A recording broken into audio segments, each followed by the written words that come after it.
بسم الله الرحمن الرحیم.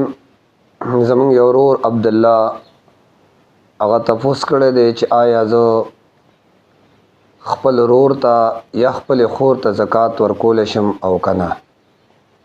او دویم سوال دا کړی دی چې آیا دا زکات ورکول رمضان المبارک میاشت کې پکار دی او کنه اوس هم ورکول شم. وګوره لومبي سوال جواب خدا دی چې ستا ورور او ستا خور ده او هغه ضرورتمند دي، بالکل هغه ته زکات ورکول شي، بلکې دا ورکول هغه ته د زکات د دې ډبل ثواب دی. حدیث کې راځي رشتہ دارو باندې صدقه کول دا ډبل ثواب دی. یو صدقه دا غي ثواب شو او بل رشتہ داري دا نو دا غي ثواب شو. ها پیسې ورکول په وخت کې دا لازمی نه دي چې تو وایي چې دا د زکات پیسې دي. دا متویل شي چې دا تحفه ده، دا متویل شي چې دا هدیه ده، دا سیم متویل شي ځکه کوته وایي چې دا د زکات پیسې دي او ته ورکه نو دا چون کې دا غي د بیزتای سبب وانت جوړیږي نو کو نو وای وطن خو خبره ده. ها باقی بعض خلک دا غني چې زکات رمضان المبارک کې یستل پکار دي، دا خبره بالکل غلطه ده.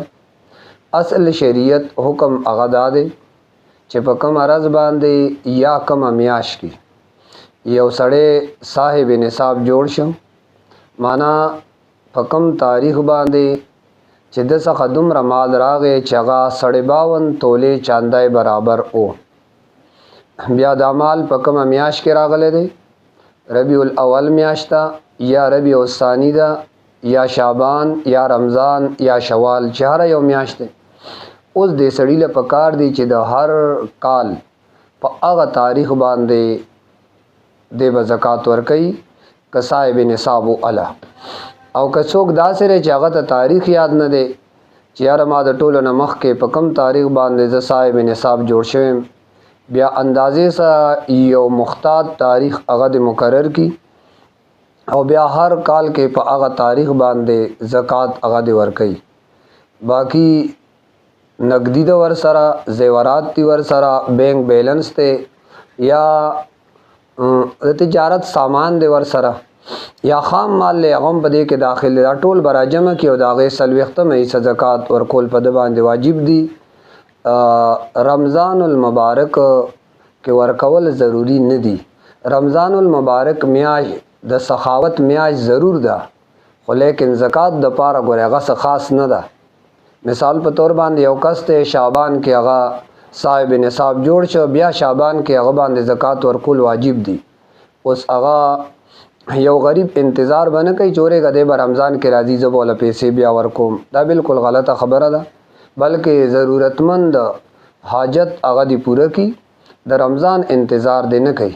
بس چې کوم میاش کې د صاحب نصاب شو جوړ شوی دی بس هغه میاش کې بیا په د باندې زکات ورکول واجب دي. ها بل خبره بعض خلک اندازې سره یو ملګری راتوي منګه زکات ورکو دغه شان ورکو پتوک، مې دا خبره خو بالکل صحیح نه ده. ګوره هر انسان باندې دا فرض دي چې هغه به حساب کوي چې ما سره نقدي سوره ده، زیورات څومره دي، د دې قیمت څومره ده، څومره ما سره سامان تجارت ته پوره حساب هغه به وکي او هغه به اولی کی، بیا د دغه خدا آرام سره هغه ادا کوي او خو حساب کول ضروری دي.